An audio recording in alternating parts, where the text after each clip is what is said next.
It's the Co-Pilot Podcast.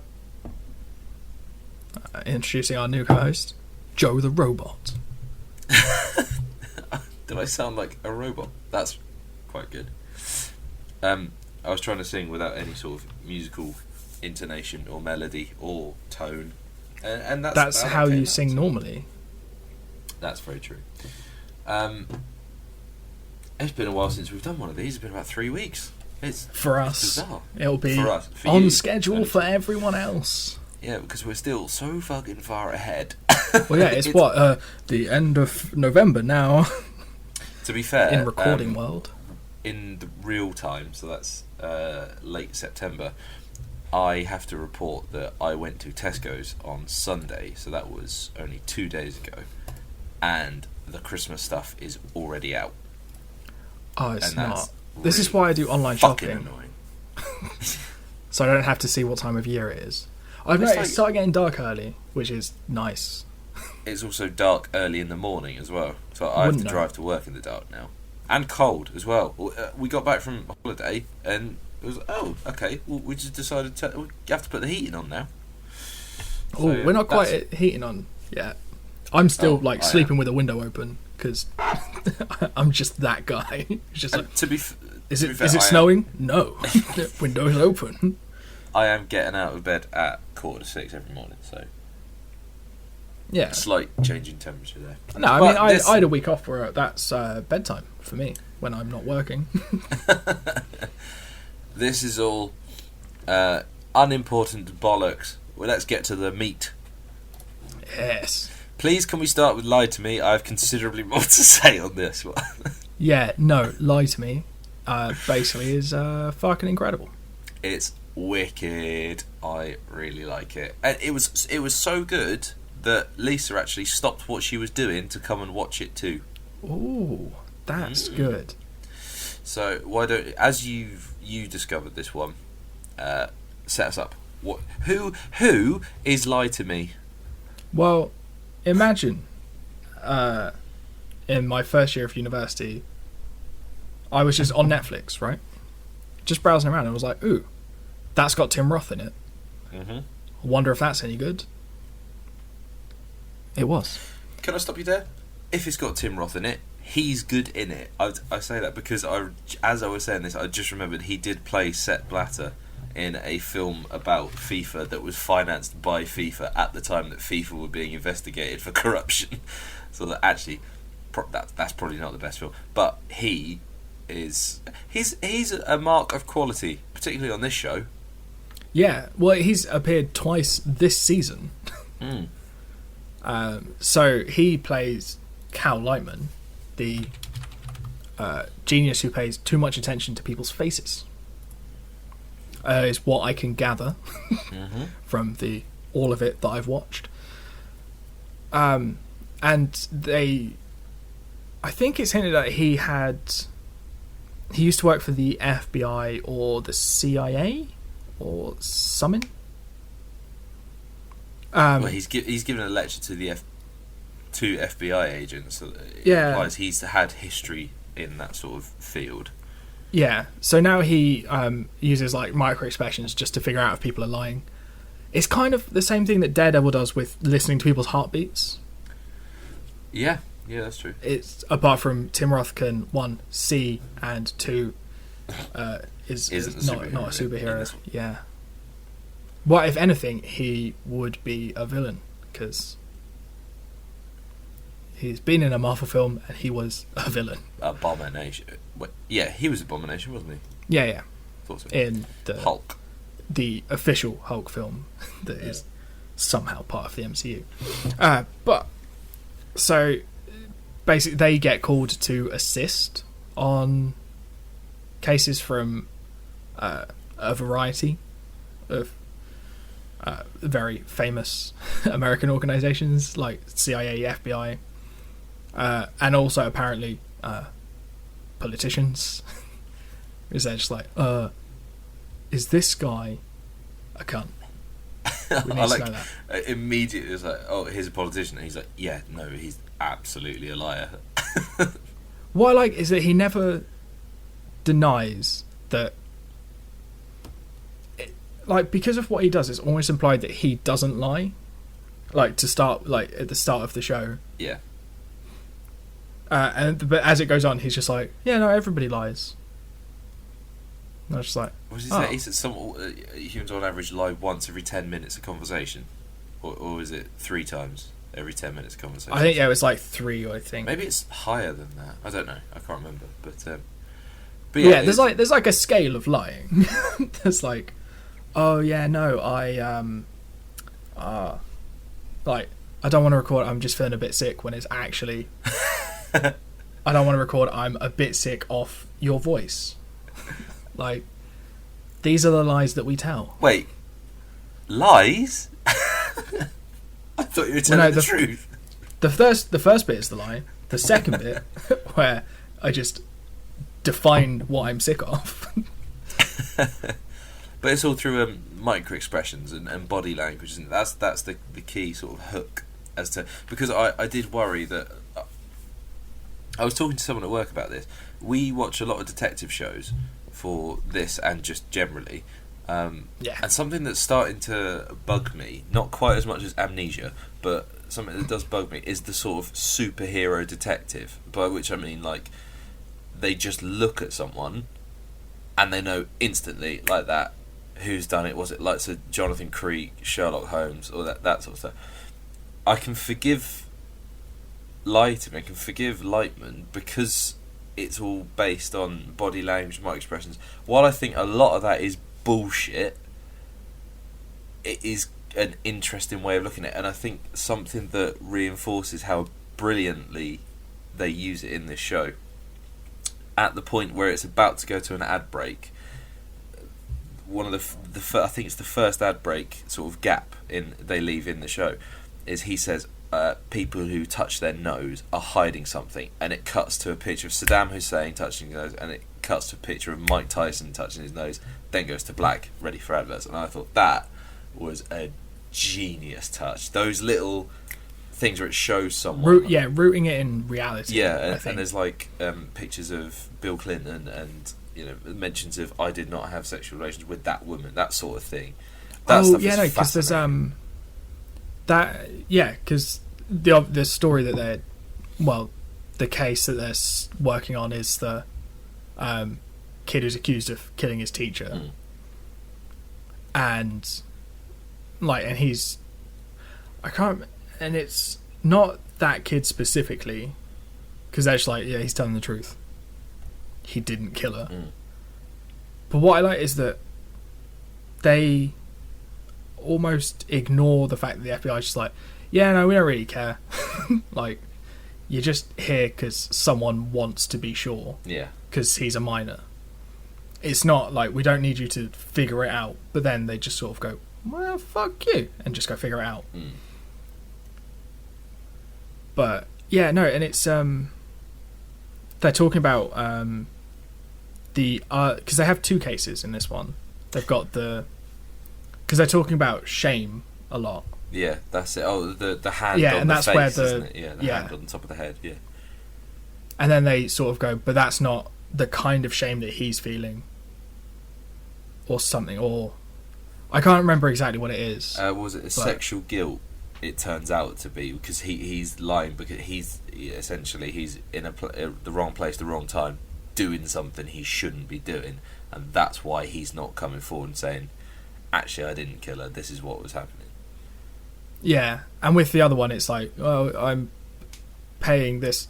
It's only like paying an escort because she's my daughter, not because I'm having sex with her. Yeah. But then, and what I like is that you get to sort of, to an extent, enter the world of this through the new girl whose name I forget. Rhea Torres. Yeah, so you get to sort of that kind of entrance to this world through her. Yeah. A little bit. Like, you're introduced to most of the big players first, but then you get to meet her. And then it exposes the fact that Cal does occasionally tell fibs. Or hides the truth, at least. Yeah. Yeah. As much as I loved this, I did have a major problem with one of the characters. because I want to say it's the guy who always tells the truth. yeah, that's just it was really troubling that Rhea Torres walks in and he immediately turns out and says, I want to have sex with you. I was like, hang on a minute. Right, okay, fine. You've got a thing where, like, he always tells the truth. But that's the first thing this character is saying to a new member. I mean, there's telling the truth and, like, a stream of consciousness of truth. Yeah, and I just thought, well, this is great. And he said radical honesty. And I've not looked into it. I don't know if it's... I can't imagine it's a genuine mental illness. I suppose. No, I feel like that's an active choice. It's a technique and self-improvement program. Okay, so so maybe it is. Obviously, we're not experts in mental health, and far be it beyond me to say this is a mental health issue. This isn't. But I just found it quite troubling to buy that, particularly because his first thing is I want to have sex. Yeah. That's really quite troubling and problematic. I really wasn't comfortable with that, and I was like, okay, I really don't like you as a character.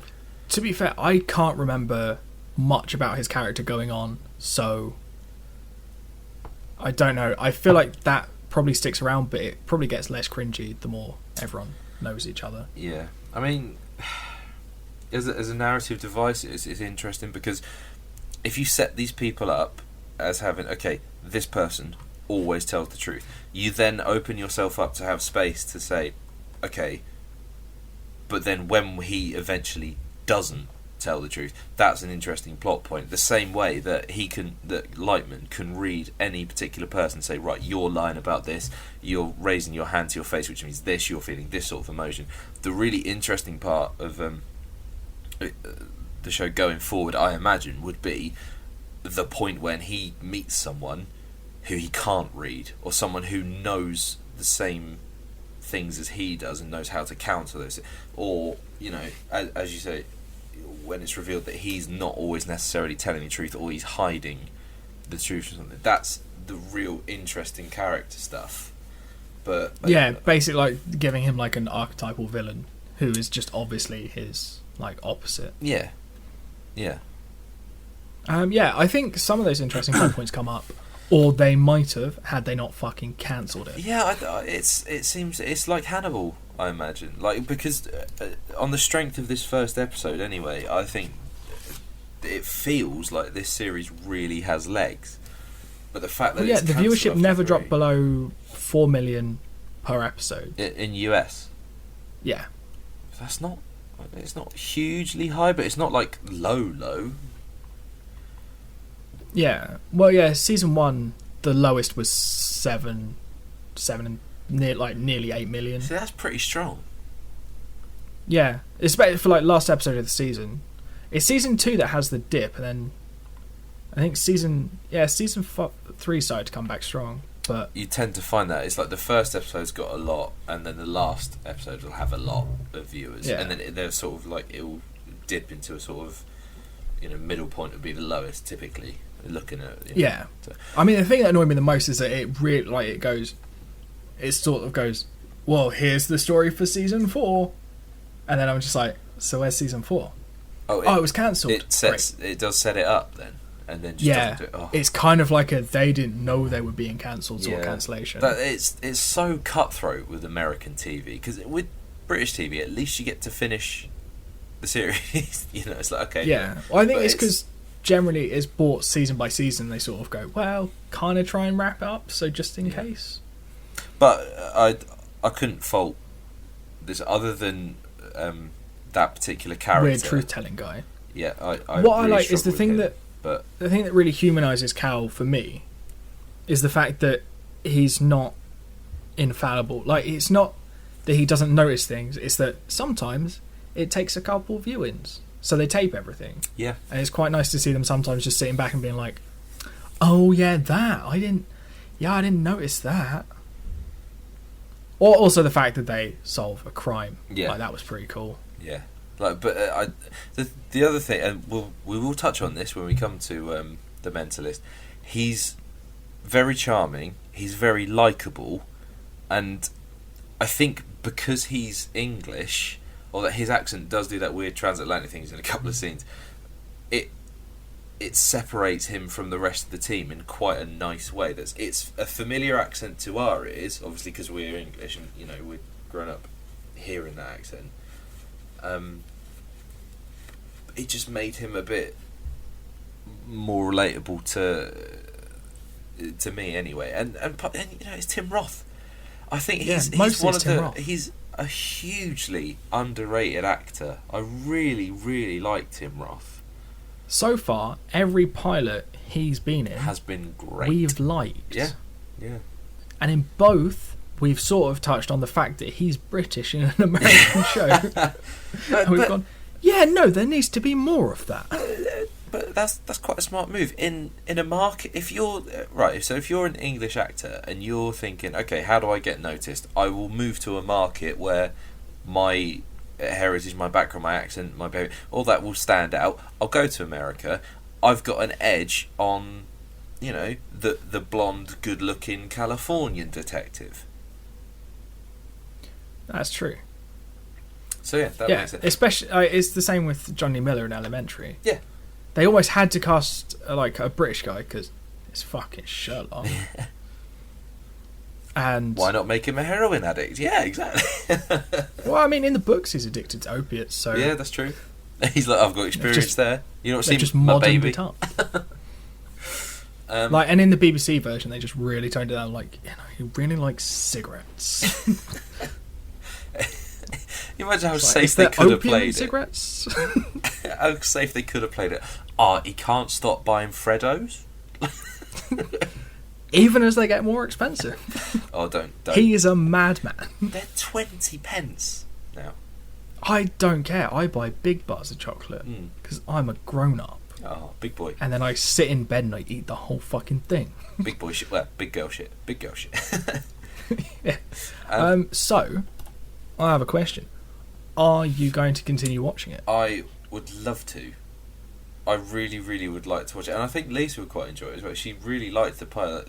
She sort of dipped in and out of it, like she was doing other bits and pieces, but she did keep coming back and just keep an eye on what's going on. She's like, "This is quite good, isn't it?" So, I think it's not on Netflix anymore. No, that's the only thing that it I used was to be. Oh, I seem to remember it was. Yeah, but I might actually just buy the first series just to. I think that's probably if you like the first episode, the first season's a pretty good thing to go by. Yeah, no. I found out with fucking Star Trek Discovery. Oh god, you were wrong. You were fucking wrong. I was so fucking wrong. But also, you text me after you'd watched it, and you're like, "Oh yeah, I was fucking wrong." Oh yeah, no. When I was editing the podcast, I was listening to it, I was so fucking wrong. I'll just add a bit at the end where I say I was really fucking wrong. I was also reading, and apparently it's a 2-part season opener, so we only really saw half of the pilot. Oh, okay. Oh. Well, it's perhaps we could have looked into that sort of thing. Well, no, because it's not a pilot episode, so we just sort of go episode 1. Yeah. But yeah, it was like a 2-parter, and I was and after the end of that, I was like, keep watching. It turns out it was actually really good. I really enjoyed it. I haven't watched any more of it. Obviously, I would ask if you were going to watch more of Lie to Me, but you've watched it all, so there you go. Do you know, I might watch it all again. I wouldn't blame you. It's really good. Shall we move on to something that's not fucking good? Yeah, I didn't enjoy them. I fucking bounced off this so hard. There were bits of it that I liked. Nah. Just fucking nah. Right. I mean, to be fair, I can tell you the bits that I liked. I liked the opening. Shall we just... So this is where he The Mentalist. Yeah, okay, yeah. You explain. The Mentalist rude. Is basically, it's like Lie to Me, but shit. This guy... And I've got a couple of interesting things. Right, so there's this detective guy who used to be a psychic, and he specialises in... well, I think he also does say he used to pretend to be a psychic in the show. Well, I say he's a psychic as in I categorise every we just can't psychic. see the air quotes. They're not real. They are. So he can basically read people in a similar way to Lightman in Lie to Me, except he doesn't do the sort of whole. At least he doesn't explicitly say it's body language, this sort of thing, cold reading, that sort of stuff, which I've looked into quite a lot. He does it by magic, mostly. He was involved in a series of murders by a serial killer named Red John, who he called out on television, and then Red John responded by killing his wife and child, and he is sort of disgraced because of his behaviour with a particular murder case. He comes back a few weeks later to solve another murder, and it just is rubbish. It felt very chaotic. This is the thing. I feel particularly strongly about people who purport to be psychics or have some sort of psychic ability. I have never experienced, and I'll say this, I'll keep in an open mind, I've never heard or experienced any sort of psychic ability or capability or awareness, anything like that could not have been explained in a different way, and that includes things like cold reading or stage psychics offering comfort to old women whose husbands have died, and they're saying, oh, he says he's really sorry about eating all the biscuits. And I think it's hugely taking advantage of people who are genuinely hurt, looking for comfort, and then you're asking them to pay you to tell them what you think they want to hear, when you have no idea the sort of damage that could do to someone psychologically or emotionally. And then you're asking me to relate to this detective who at one point was one of these people. So I could not give less of a shit about Patrick Jane. So that's one problem I got with this show. Isn't that what Darren Brown does, though? No. Because he never ever has claimed to have any sort of psychic ability, and any time he has done that, he said, I don't have any psychic ability, I'm merely demonstrating to you there are techniques that can be learned or technologies that can be used to sort of explain away these phenomena. Yeah, I feel like Jane has a little bit of because he does say he used to pretend to be a psychic, which I understand your issue with that, but I think because it's the same tree of what Darren Brown and David Blaine and Dynamo do. Maybe not so much Dynamo, but a little bit. I don't really know anything about it. Like I say, it's largely this is Darren Brown is my touch point for this sort of thing. But yeah, but it feels like he's on more of a path of redemption rather than so he's using the skills that he learned doing that, and taking advantage of people to help people. Is he, or is he just showing off and he just happens to help people along the way? Yeah, no. But then you through a certain tint, you could skew Sherlock Holmes in that way as well. I think he's meant to be a sort of a Sherlock character, but just with a different set of deductive skills. Yeah, but I don't know. That's one problem I had with it, and then another problem I had is I didn't actually like any of the characters. I don't like any of the team, and the only thing that I'm interested in is the serial killer bit. That's because serial killers are inherently interesting. Yeah, but then even then, I'm like, I don't give a fuck.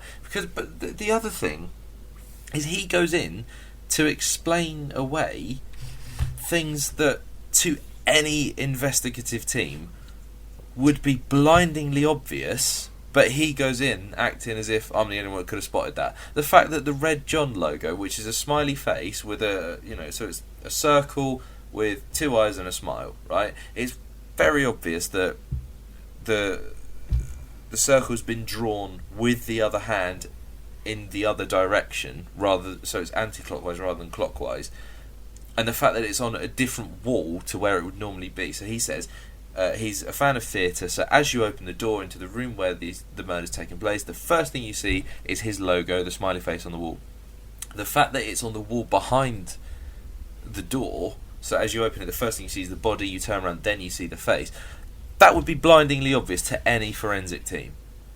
So why is everyone like, oh, he's really fucking good, he's really clever, and then he's sort of like, I'll do quick magic tricks and that. So they're in the restaurant and he's got a straw and he sort of drags his hand along the table and the straw appears to follow it, and the new detective's like, oh my god, how'd you do that? And the other team was like, he just blows on it. It's like, what's the point?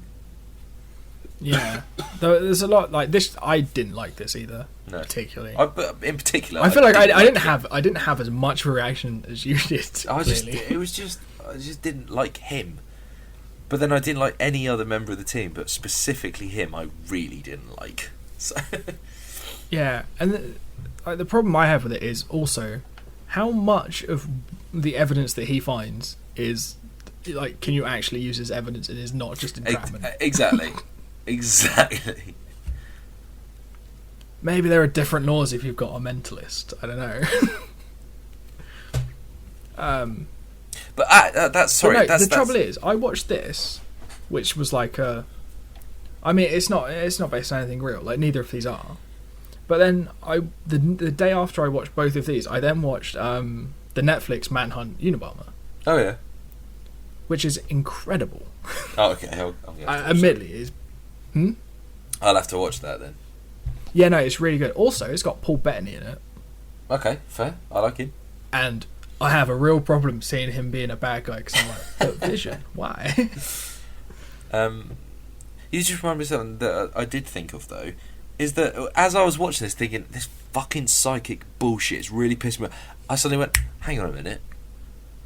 What if? And I was waiting. I was waiting for this to happen. I'd be so impressed if this actually happens that I would forgive the show. And I just thought, what if he genuinely was psychic? I was like, that would make the show a lot better. So, oh, okay. So everyone's thinking, oh, it's all fake, and he's like, oh, okay, it's a controversial issue, blah blah blah. But then at the end, he demonstrates somehow that he actually is psychic. And I'm like, that would be great. But then that doesn't happen. So there is a show about that. I think it's Ghost Whisperer, where it's someone who can communicate with the dead. So I think it's Derek. I'm not sure Cora, No, but I think it's I don't know. I have to find out more about it and put it on the list with something. But I think it's more she helps them move on, not like she solves crimes. But I kind of want a show like that where ghosts help solve their own murders. That would be really cool. I mean, it'd be really easy. Because it'd be like, well, yeah, I saw his face. Fucking him. But no, but then they have to justify it with evidence. Oh, that would be really good. Because you can't just say, a fucking ghost told me. It'd be like Frequency, but with ghosts instead of... time travelling father. 20 years in the past, who's dead in your current time. Basically, a ghost. But, Frequency has ghosts. But, yeah, I mean... Frequency was so good. Have you watched the rest of it yet? No, I'm planning on watching the rest of it at some point. Probably when I go to my reduced hours with work, which is imminent. Oh, that's a good point. Yeah, no, I still need to finish watching Bates Motel, because I'm nearly there. Yeah. I've got 3 more episodes, I think. Fucking hell, you might as well just bash that out tonight, isn't it? Yeah, that's probably one minute. So yeah, I really The Mentalist just I have off. no interest in watching the rest of The Mentalist. Not for me. So, you know, there are some shows that you sort of go, oh, maybe it's just like an episode 1 thing. Maybe I just need to watch more of it. No, it's not. This is not that, because I feel like because it's a monster of the week, so I feel like all this serial killer shit is going to go back burner. So I'm not super keen. Yeah. And also the 23 episode. Oh, it's a 23 episode season. I know. I'm looking at season 1. There's 7 series, I think. 7 series of this shit. But they cancelled. Lie to me. Yeah, ridiculous. Anyway, our next episode. I don't know either of these shows again. Ooh, yeah, I used to watch Without a Trace when I was a kid. And Numb 3 Years. I watched it when I was at uni. I think after Lie to Me.